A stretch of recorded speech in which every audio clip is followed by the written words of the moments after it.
Pour qui ça en pile fille remet pour Mario a fait jaloux pour yo. Remet les Mario a fait jaloux pour yo.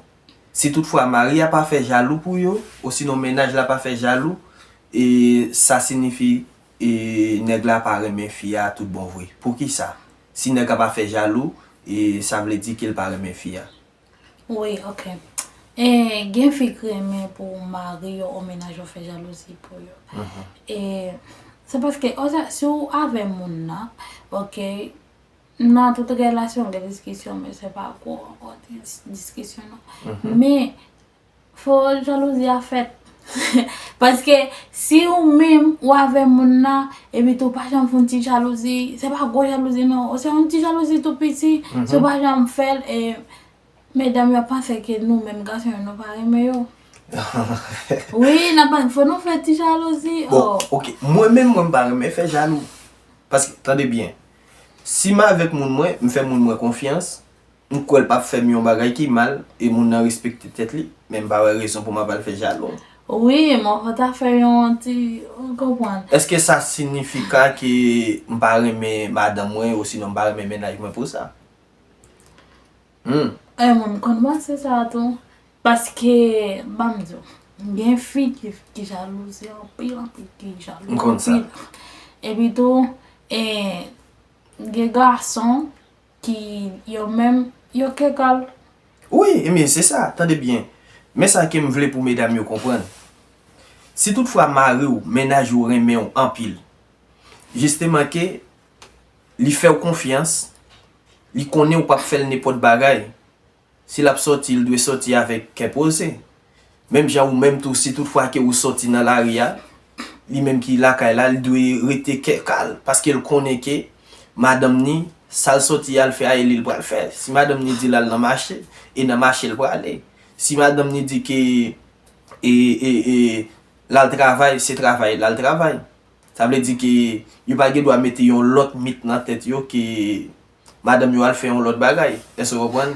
Là si moun nan gen téléphone ni, alors il pas important et pour m'a parler nan garder téléphone ni, garder avec qui est-ce qu'elle parle, qui est-ce qu'elle écrit parce que confiance am gen fait li déjà. Est-ce que vous comprenez? Ça veut dire il pas important pour m'a parler nan fait jaloux ça et de même pour moi même tout.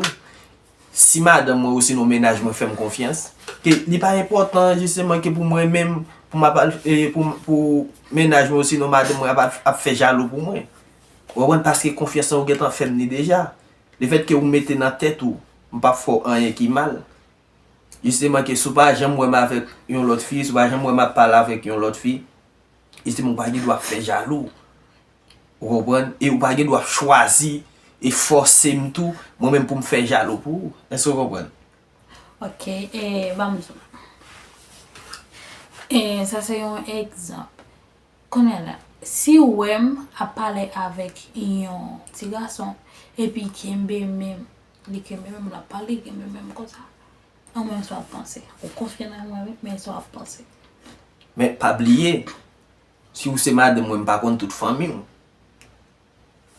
ça qu'arrive c'est un cousin on pas de reconnaître est-ce que vous comprenez et ça qu'arrive tout un ami li kembe mais depuis que c'est pas embrasser moi n'embrasser non pas beau kembe mais pas veut dire ça que tout le monde pensait à est-ce que vous comprenez ça va dépendre parce que on pas qu'à empêcher faire amis on pas qu'à empêcher parler avec un garçon on pas qu'à dire comme ça que pour pas choisir un ami bagay là c'est ou même qui compte qui est ou compte tête ou connaît que ou gen ménage aussi nous connaît que ou marié ou gen mari ou vivre dans kaya avec lui même bien que vous respectez tête ou doit respecter et ou pas ta doué faire aucun l'autre jeune garçon à garder le mal à penser n'importe bagay de lui est-ce que vous comprenez yo moun ka toujours kembe men OK d'accord là oui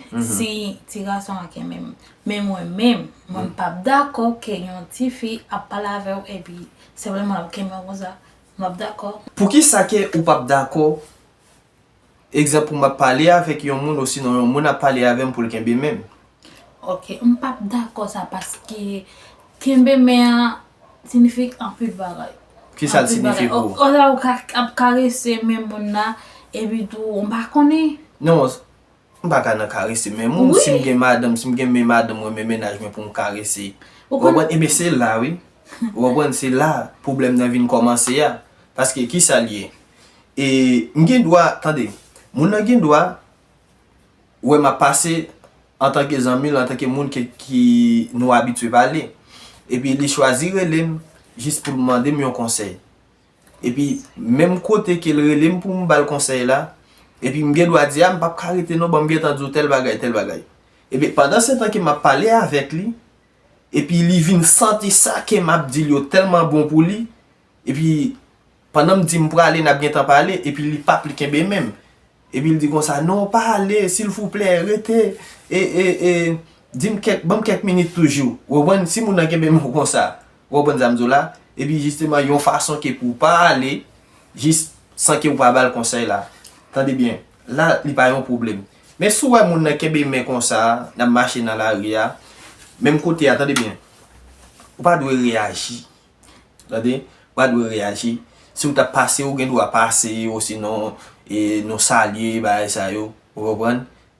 Paske ou konen ki kote ou kapap jwen menaj yo, ou sinon mari ou. Justement ki ou kite sa pase.